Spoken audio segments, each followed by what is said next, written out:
Hi, welcome to HardReset.Info. Now I'm gonna show you how to invert vertical camera on Wukong game.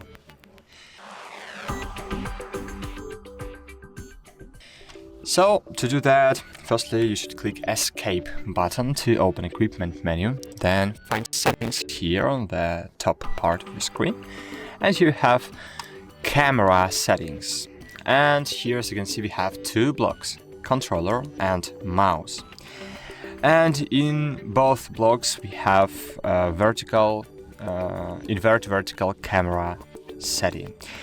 So what this option does? So when this option is turned on, it reverses the vertical movement of the camera.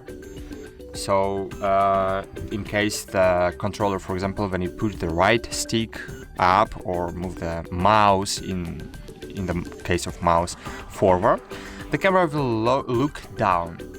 And if you push down or move the mouse back, the camera will look up.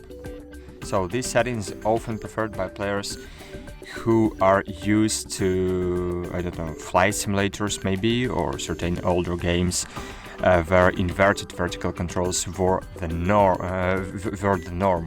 So when it's off, so pushing the stick up or moving the mouse forward will make the camera look up, and down back will make it look down. So that's it. Thanks for watching, like this video, and bye. See you.